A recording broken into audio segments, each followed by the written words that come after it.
So thank you everyone for accepting our invite for this event. So we are going to be talking to you about securing the workforce in hybrid modes post-pandemic. This webinar has been put together by Kastel, Checkpoint in partnership with Westcon. So Westcon and Checkpoint, thank you very much for availing the resources to talk to the community in Fiji and see how we could make remote working or the hybrid workforce a lot more secure.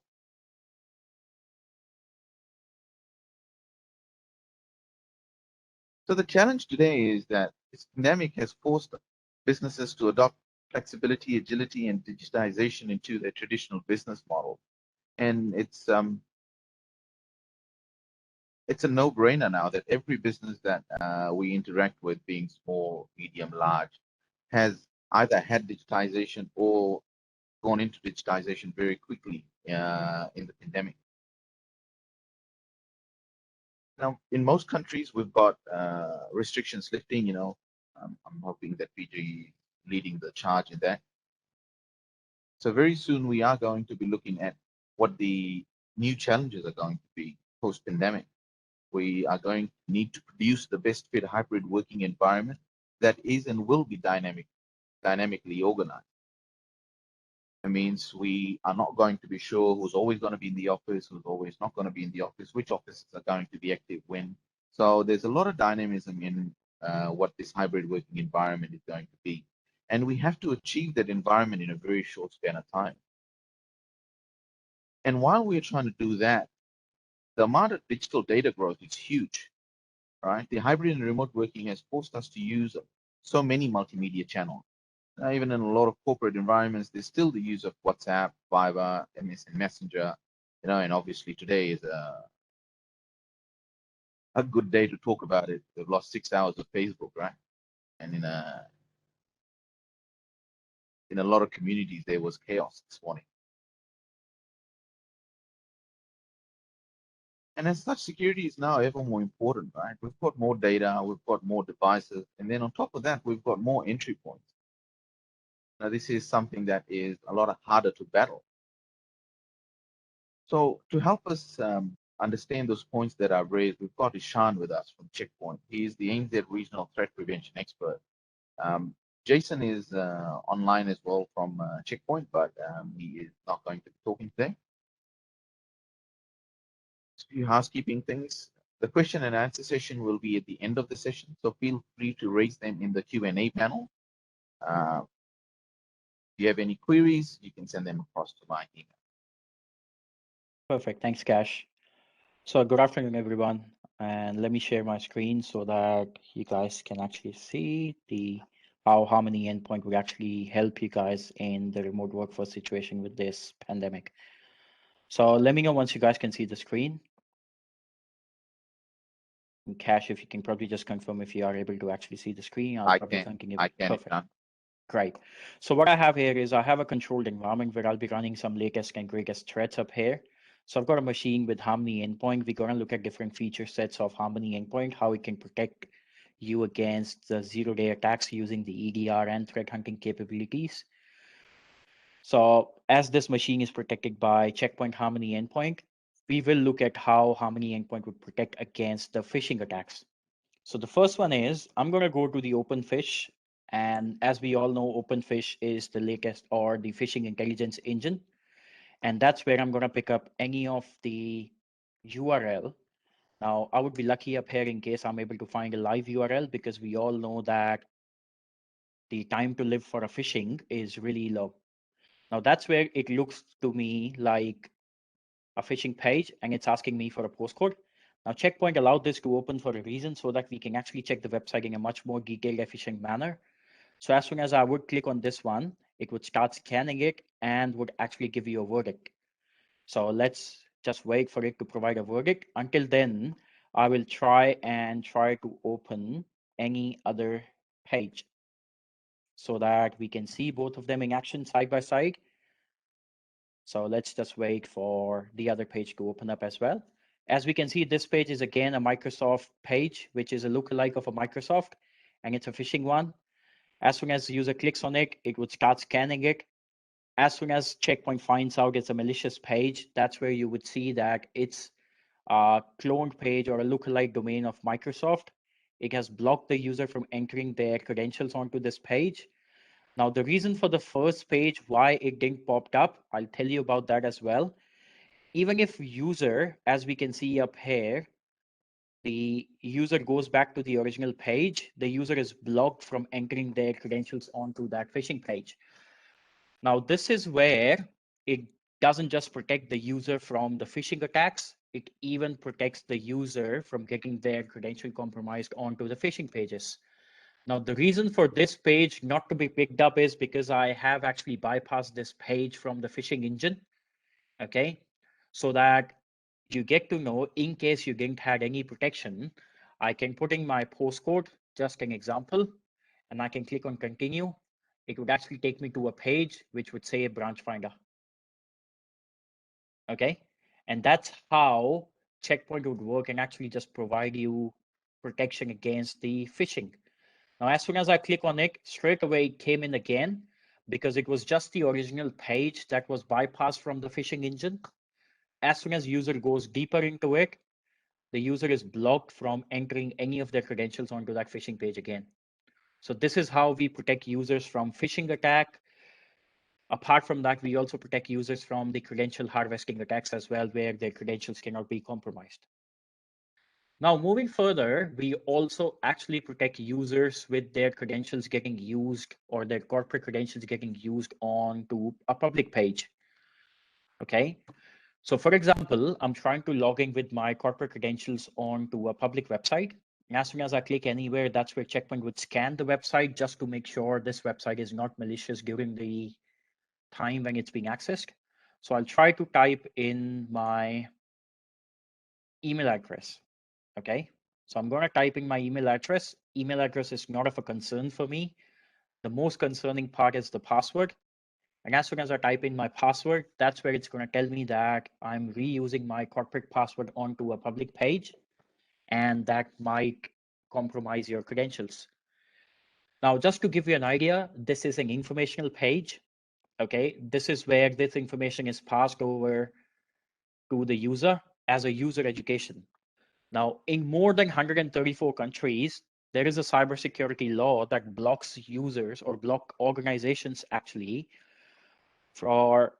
they cannot actually block users from entering the password of their choice, okay, on any public website such as LinkedIn, Facebook, any social networking or any other website. And that's where it's against the law. You cannot protect it. It's just a user education that is actually being brought forward by Checkpoint, because we all know if the user is educated, we can block more than 70% of the attacks at the first page.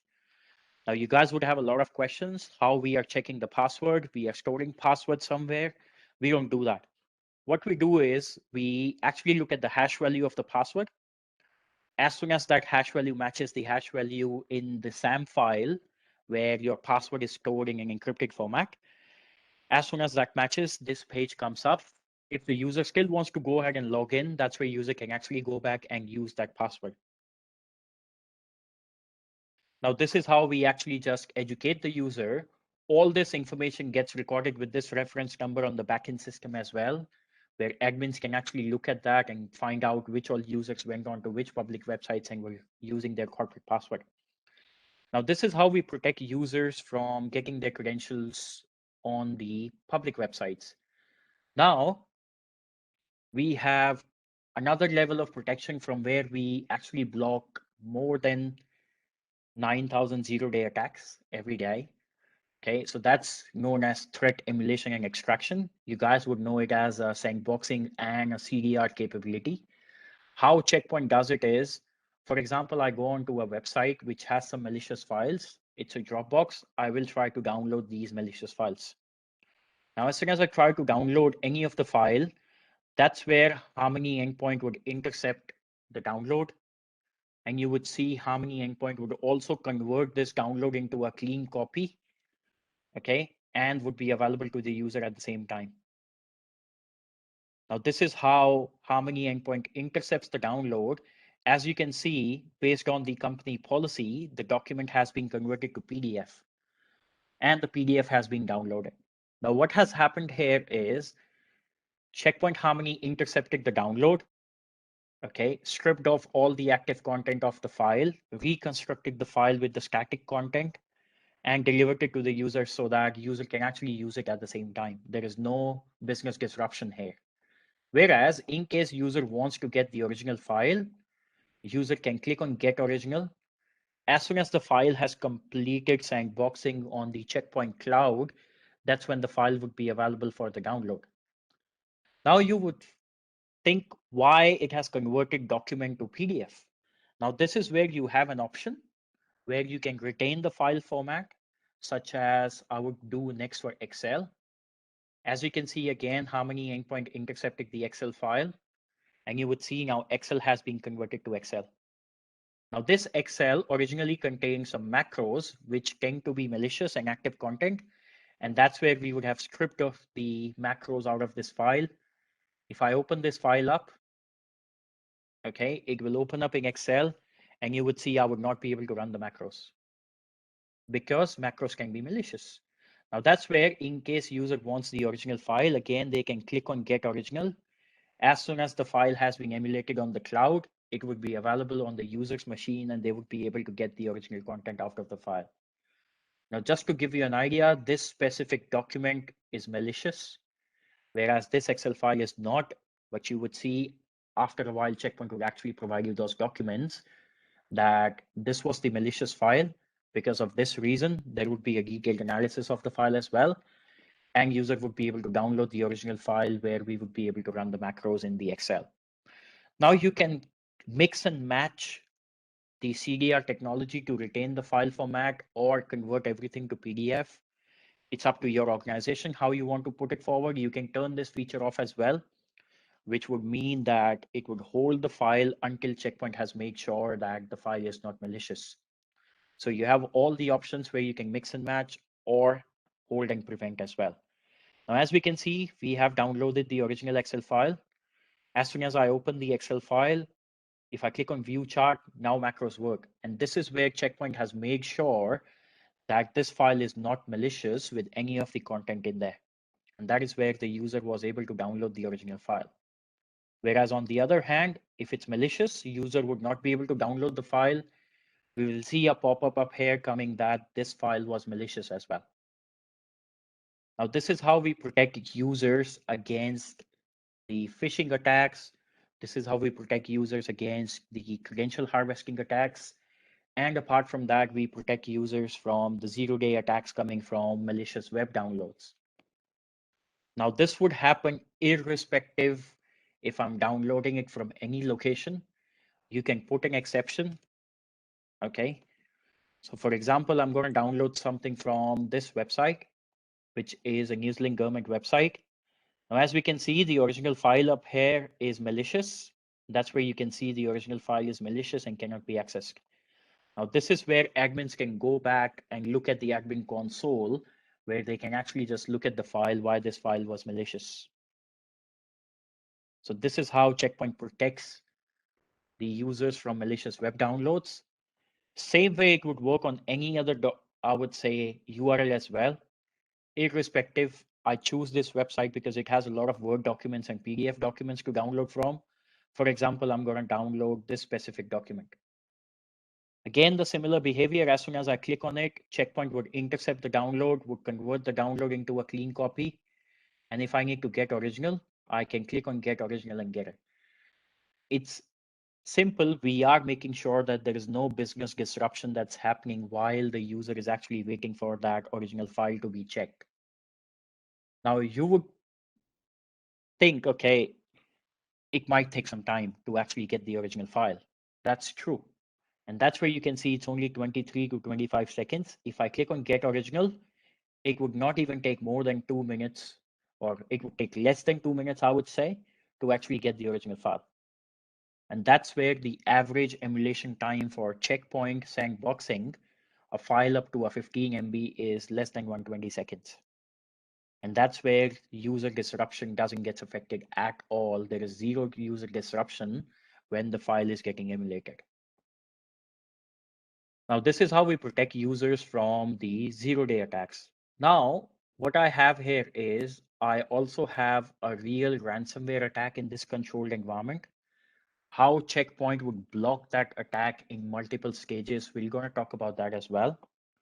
So I have a machine up here that's running the normal Windows Defender antivirus. Okay. I have certain file types up here, and I am able to open those files.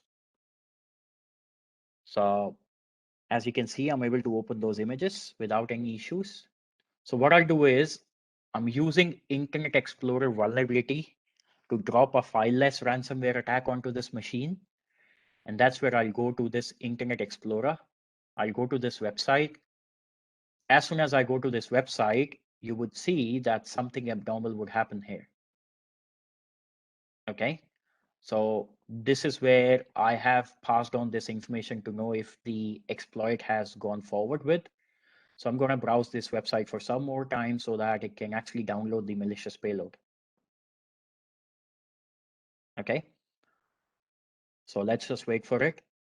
And as soon as my vulnerability gets exploited, the machine is infected with WannaCry without downloading any file behind the scenes.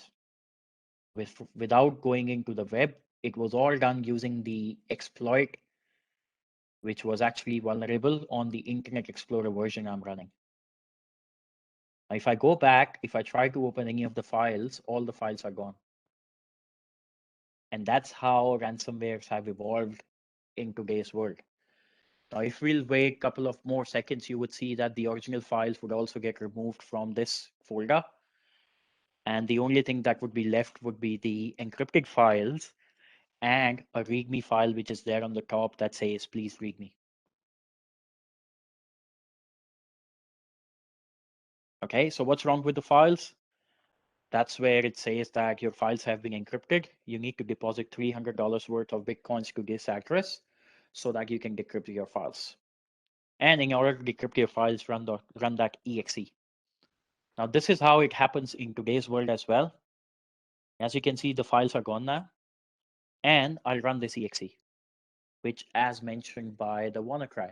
Even if I don't run this exe for a time period, it would automatically run this exe as per the execution process of the malware, which we will look at in some time. So let's run this exe, just being mindful of everybody's time. And that's where you would see it's a WannaCry, and it's asking for a payment to a Bitcoin address. And that's where, until unless you pay, it's not going to actually decrypt your files. Now, if you think this is just a program, it's a real WannaCry, and that's where you would see that pop-up would come again on the screen, or it would irritate the user and the files would not be available for the user. Now, there are multiple ways how Checkpoint would protect this attack in terms of the endpoint security, which we will talk about in some time. Here is the pop-up again, which is a WannaCry. Now, the first level of protection that Harmony Endpoint provides you is through phishing protection.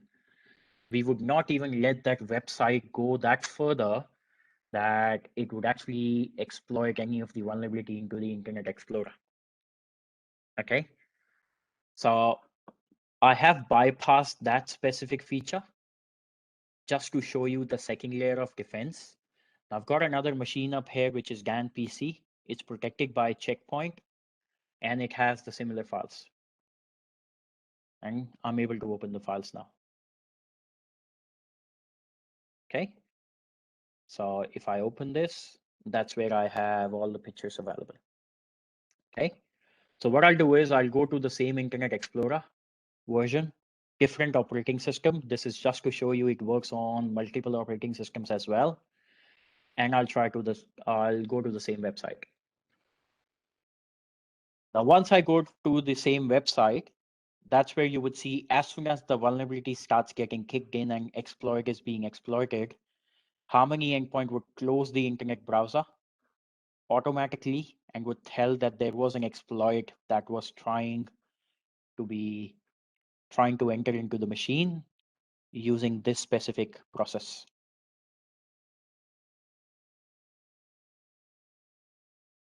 Okay, and as you can see, Checkpoint is already working behind the scenes.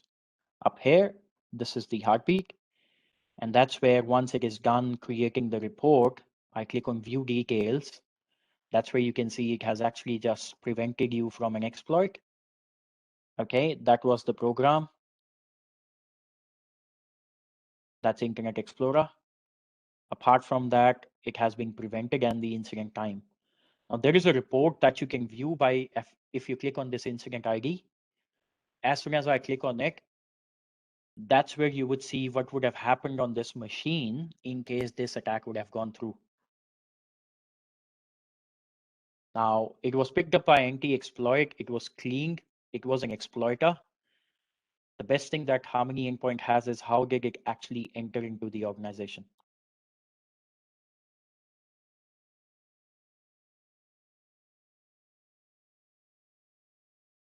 So this is where it provides you the information regarding how this actually entered into the organization. Now let's look at the generic details. This is where it provides you much more detailed information about who was logged in, which domain, what was the logon type, IP address, the version of the client, if this attack was internal or external. And in case it was internal, the IP and the machine name if it was able to query that DNS. What are all the detection details? It provides you complete information about the process, which process was malicious, which process ID triggered it, okay, what was the trigger match, the description, the trigger arguments, everything up here.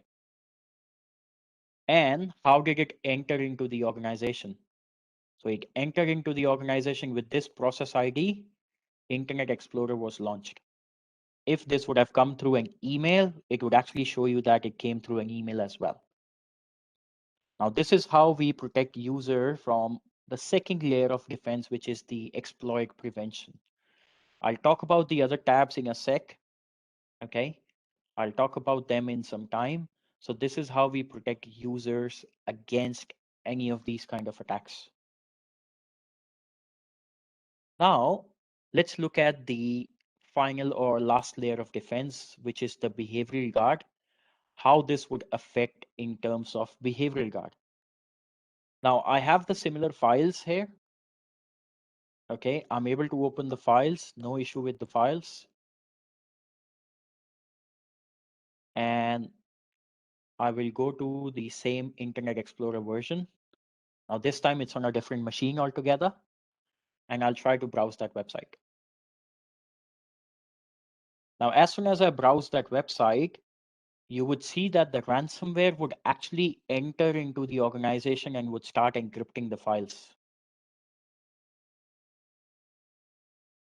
Okay, so you would see that some of the files have been encrypted with WannaCry.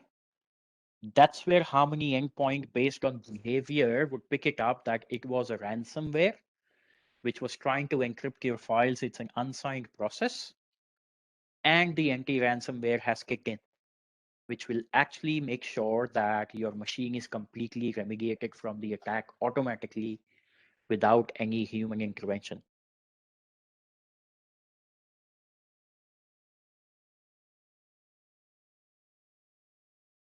Okay, now this is where anti-ransomware is doing its job. It's actually trying to find out what was malicious behind the scenes. It will delete all the WannaCry copies as well up here. Now the original files are encrypted. If this would have been any other solution, which is a detect and remediate solution rather than a prevention one, that's where that solution would ask you to go and hunt for your backups. Okay, whereas it's not the case with Checkpoint. We have a prevention first methodology where we go ahead, we will remove the original files that got encrypted, and we will restore the files automatically for you from the last well-known state. That's where you can see 21 files were restored. If I actually open them up now, I'm able to open those files. Now, how does Checkpoint do it? Now, that's the big question. You would have a lot of questions in your mind as well that, okay, Checkpoint is doing a backup somewhere of my files or somewhere on the cloud. The data is actually leaving the system. That's not the case here. Okay, what we do is we actually back up the shadow copies of the files as soon as there is a change made on the file. They get backed up or locally on the computer, which is this specific folder in your C drive or D drive, wherever you choose to create this folder. Now, this folder is protected by Checkpoint's self-tempering mechanism, where none of the unsigned encryption mechanism will be able to encrypt this folder. Being an admin on the machine, even if I go in, I don't have access to this folder. Now, this is where all your shadow copies are kept in a specific format, which is only readable by Harmony endpoint. And that's where we back up all the files as soon as there is a change made to the file, and we can restore the files in case there is a ransomware attack. Now, if we are backing up the files, you would believe that this folder needs to be humongous in size, whereas that's not the case. By default, the size of this folder is 1 gig. We don't even need 1 gig because based on the behavior of that ransomware, as soon as it reaches 10 or 15 files, we would pick it up and we would restore that for you. Now, there are certain exceptions wherein I would say when the size of the files are large, such as video editing agencies or news agencies, that's where you can increase the size of this folder to your requirement. So it's a folder that you can define during the configuration. What's the size you want of this folder based on your customer or based on your requirements. Now that's how we back it up and we restore it from this folder. Now, Checkpoint was able to actually go ahead and completely isolate the attack, and the machine is healthy now. I can go back to my files. Now let's look at what actually happened on the machine. So that's where I'll go back to Harmony endpoint. I'll right click and display overview. And that's where as soon as I go to my ransomware, it says this is what happened on the ransomware side. I'll click on this incident. Now that's where you would see it's cleaned. It was a WannaCry. Okay, it was a ransomware. It's a bot, InfoStealer, ransomware, and a Trojan together. After the exploit, it downloaded this exe from that specific website with this process ID, which created this putty.exe further. Let's look at the generic details again. Again, the information that is made available.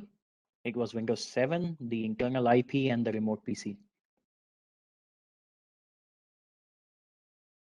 Now let's look at the incident details, how this incident would have unfolded itself in case there was no protection from Checkpoint.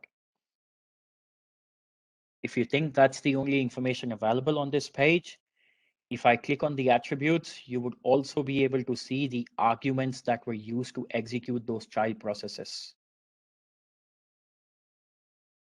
And that's where it provides you complete visibility across all the information when it comes to the arguments that were used. So this is where we provide complete visibility on each and every process which was run by that specific parent and child process. Now, how this attack would have gone through from an incident timeline perspective. Now that's where this is today's CS script putty, and it's running these child processes at the same time. So you can see within a span of a second, or I would say 5 or 6 seconds, the attack was already there before Checkpoint picked it up. Now, apart from that, let's look at the suspicious activity on the MITRE ATT&CK framework. Now, MITRE ATT&CK is one of the most leading security framework that is being used across the globe.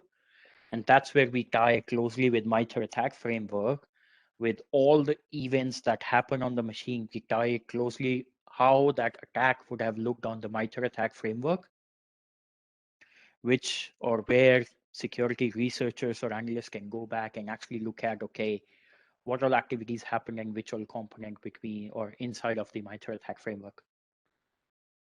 And that's how we tie closely to it. Apart from that, let's look at all the suspicious events that happened on the machine. For example, let's look at how many scripts were dropped on the machine. What all process IDs were those? How many executables were dropped on the machine? Okay, how many file deletion were there? How many abnormal behavior? All the information when and where it all happened. Apart from that, in case this attack would have been communicated outside, that's where you will find out if in case there was any URL where it was trying to connect, or if there is any IP address where it was actually trying to connect and where that IP belongs. Now, let's come to the business impact. Now, this ransomware would have held these files ransom. That was the backup or encryption time. This is the backup time by Harmony endpoint. And that's the restore time automatically for you. So this is where you can see how many files have been encrypted, backed up at the same time by Harmony endpoint and restore time for you. Now this is where I ran this attack similarly on 9th of September, and this is where we ran it today. So you can see all the information available within the forensic analysis of the attack. Now this is on the suspicious events. What if I want to remediate this? Okay. If I go with remediation, I would have to take these steps manually in case there was a detection remediation solution in place rather than prevention. And you can imagine the amount of effort it would take, the amount of time it would take to actually complete these steps on a machine. Now that's where Harmony endpoint plays an important role, where we don't just kill the parent process, we even kill the child processes as well, so that your machine is completely out of the attack after the feature has worked on it automatically. So this is where Checkpoint Harmony endpoint has a prevention first approach rather than a detection and a remediation. If the attack cannot be prevented, that's where detection and remediation terminology or engines apply behind the scenes. And this is how we protect users against the sophisticated attacks on the machine. Now, moving forward, we looked at the phishing attacks from the web. What if that attack came from email? So I have this email. This email came from support@paypal.com. It has my account ID, it has my name, and it has a PayPal signature. It says I need to log into my account to answer a few security questions. As soon as I click on it, that's where you would see it takes me to a page which is a cloned page of PayPal. It's not PayPal, it's actually PalPay. And that's where, as soon as I click on this website, Harmony endpoint would start scanning it again, the similar behavior, irrespective where the link is coming from, you will be protected from those phishing websites. Now, there is a browser extension that gets installed, okay? And that is actually doing a lot of functionalities on the browser side. Now we support Google Chrome, we support Firefox, we support IE, Edge, we support Safari. So these are the browsers that we support. And that's where I believe we cover 90% of the browsers which are used on a managed computer or managed endpoint. And this is how we protect users against phishing attacks, credential harvesting attacks, any of the sophisticated attacks as well. Now to add further, the engines are capable enough to know if it's a phishing website or not. That's where I have this page, or I have this link which came from AWS. Now this Amazon, it will take you to Amazon, not Amazon, but it's a lookalike of Amazon Web Services. Now I have bypassed this page not to get detected on the phishing site, but let's see in case this page has any other issues. So that's where I will click on it. Checkpoint would start scanning it. It hasn't blocked it, but it actually is already aware that you're using an HTTP page to enter your credentials. So that's where the phishing engine is already trained enough. It has more than 60 AI and ML engines working behind the scenes, where every website is actually being broken down into chunks, delivered to those engines, and after that, there is a combined score that's given to a page if it's phishing or not. Now, we saw a lot of behavior, and that's where all these engines need to tie back to a central repository from Checkpoint. And that's where Checkpoint has something called as Threat Cloud, okay, which is the backbone of most of the Checkpoint products.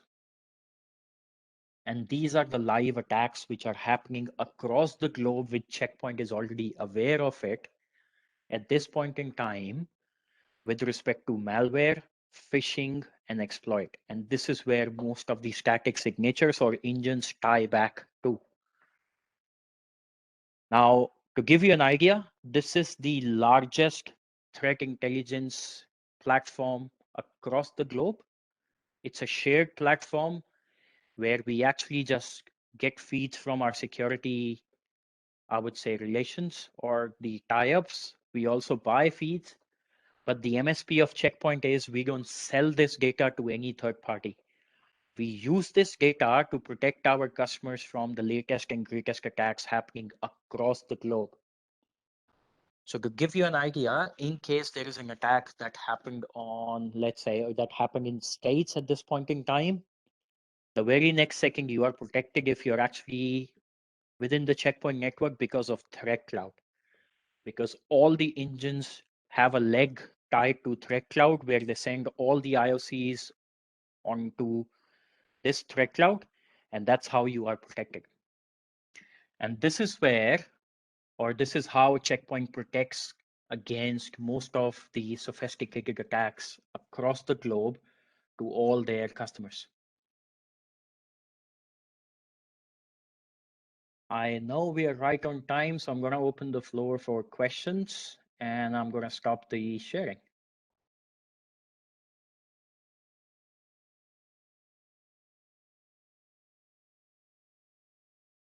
Ishan, we have a question regarding ransomware exploit.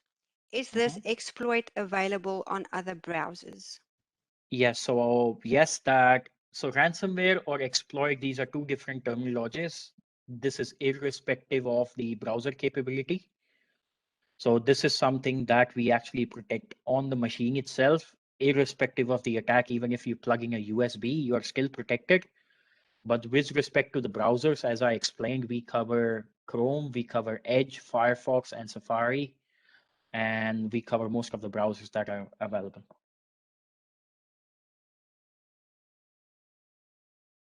There's no other questions in the Q&A.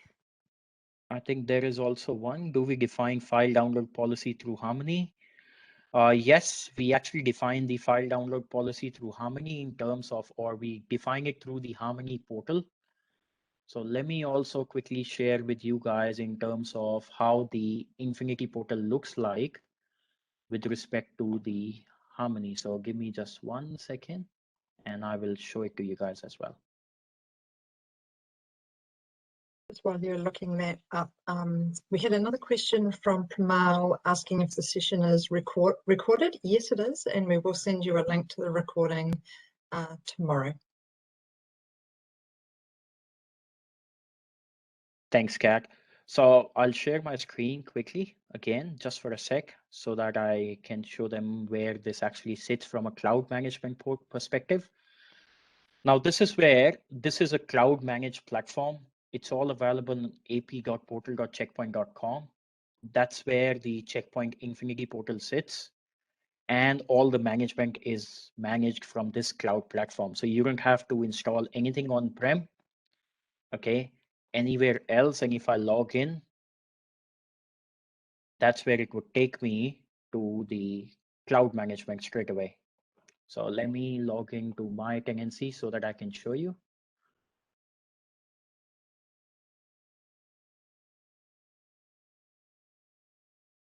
Perfect. And that's where you can click on it. That's where you have the whole checkpoint portfolio. We talked about the endpoint today. And that's where you would see all the information available with respect to the management side as well. You can create policies from here, from the policy tab. You can manage your computers. We also have threat hunting available, which is included in the price for 7 days, where all the telemetry data gets collected onto the checkpoint cloud, and you can hunt through your threats from within that data. And that's where if you go inside the policy, that's where you would be able to define policy for each and every component, which we just talked about. So let it fetch the latest policy from the server.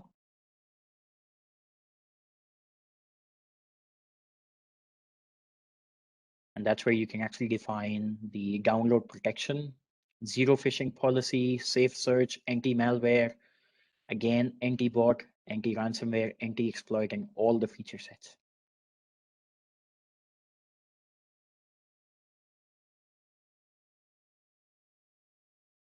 Couple more questions, Ashan. Does the Harmony portal come with predefined rules as a standard user or organization protection? Yes, so it does come up with the base rules. That's where you can actually need to put everything in detect mode before you can put it into prevent mode, so that the AI and ML engines can learn and adapt as per your organization. So the best way moving forward is put everything into detect mode before you can turn it into prevent mode and probably have checkpoint rely on prevention technologies. Great, and looks like we've got one more question so far. Would you be able to highlight integration opportunities with Azure AD or on-prem AD with respect to deployment and policies? Sure, so this cloud management actually connects with your Azure AD or Active Directory, I would say, rather than Azure AD. That's where you can actually just have one server or one machine work as a joining link between the cloud management and your Active Directory. And you can apply policies based on your AD groups and or your OUs, which are in your Active Directory as well. So yes, we can certainly do that. Wonderful. Any more questions from our audience?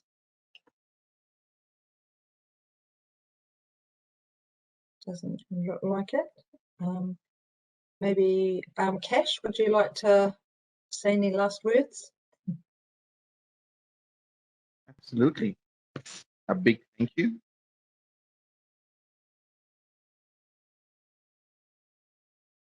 Big thank you is definitely in order for everyone. We've had a good turnout today, so thank you everyone for coming in. We do have some giveaways for you. Sadly, due to COVID, we haven't been able to be on par with logistics. So as soon as the logistics are sorted out, you will receive an email from us to confirm how you would like to receive those giveaways. I'll keep it a secret. We just have another question, Cash. Is there specific training for Harmony for end users? Ashan, do you know the answer to that? Yes, so certainly we can arrange some training for the end users as well, in case you would like to go to, let's say, a couple of hours, 2 hour or 4 hour session where you want to actually look at, okay, this is how you want take training to be formalized. And that can be worked upon where, yes, this is how you can make Harmony deployment and management effective in your organization. So that can be done as per requirements. And Cash, I'm sure you can help with that as well. Yeah, absolutely. So Shan, just with the specific training, right? For those who are already Harmony endpoint client, would they have any training or knowledge base available on their portal? Yes, so we do have an admin guide, Cash, that actually explains step by step how they can actually just go ahead with the Harmony endpoint deployment and what that specific feature means. Okay, in case they need more information, I will probably give you a link which is more useful for customers, how they can create policies and deploy endpoints, because I have some videos that I created myself, which I can share it with you so that you can share it with your customers as well. Awesome. And do you think Checkpoint Jumpstart is going to assist in any way? Absolutely. So Checkpoint Professional Jumpstart package for Harmony Endpoint is probably one way where a lot of customers can actually just have a Jumpstart package and customize it, let's say half a day just for their training, where a professional services person can train them as well, 4 hours or 8 hours, depending on their requirement, where they can get to know, okay, this is how we do day-to-day tasks from Harmony Endpoint. We look at the logs, we create policies, and this is how we troubleshoot further as well. So that can certainly be one of the features where we can just go for a Jumpstart package. This Jumpstart package that you are talking about, is this a pre-recorded Jumpstart package that's like available on Udemy at the moment, or is this a customized Jumpstart package? It's a customized Jumpstart package that is available for each and every customer, delivered by professional services of Checkpoint. So it's not something like a pre-recorded session in Udemy or something. No. So the Jumpstart session on Udemy is probably not best suited for Harmony, right? It's more on the We do have Jumpstart package, but that's probably on Udemy, not for the Jumpstart on deployment. Jumpstart for actually providing a professional services is done live with the help of professional services people within the organization. however, I will still share that Jumpstart link, Sure. Mitch. So that could probably give you a Jumpstart. Are you attacking anybody with the presentation you've done today? You've not secretly, put some exploits into everybody's machine. No, I don't think so. I don't think so, WebEx. I think already the organizers have it in control from WebEx side of things. Yeah, not this time. Not this time, yeah. Yeah. Milan is being very hard on security with us, right? Awesome, guys. Thank you so much. If you have any further queries, please send them across to cash@kastel.com.au and we'll be happy to sort them out. Thank you so much. What do you think? Perfect. Thanks a lot, Call it a everyone. wrap. Have a good one. Awesome. Thanks, guys. Bye. Bye.